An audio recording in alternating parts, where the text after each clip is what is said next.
Пријатели, добар ден и добродојдовте во уште едно издание и рубрика Прашања и одговори. Моето име е Јосиф Дамјанов и денеска ќе одговарам како и секогаш на вашите прашања и за оние кои што сакате да поставите прашање и да му даваме одговор тука, односно да пребарам можеби вистината за мито, дилемата или се што вас ве мачи поврзано со здрав и активен начин на живот. Може да го направите истото користејќи го хаштагот #Јосиф на социјални мрежи. Може да ме најдете мене на моите лични профили, во инбокс да ме прашате, дали е тоа на Facebook, дали е тоа на Instagram како Коуч Јосиф, а истото може да го направите и на телефонските броеви на телевизија Телма. Александар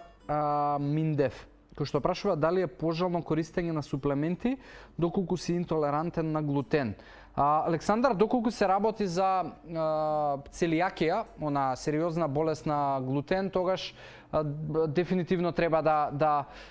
провериш, односно да видиш кои микронутриенти и општо нутриенти ќе недостасуваат во твоето тело и доколку се разбира си интолерантен на глутен, тоа значи дека голем број на житарици, голем број на продукти од растително потекло ќе се исфрлат или ќе користиш можеби безглутенски кои што го изолираат глутенот, што е супер, но во секој случај не секогаш значи дека интолерантноста на глутен и нејадењето на глутен во исхраната подразбира и внесување на многу суплементација. Исто како што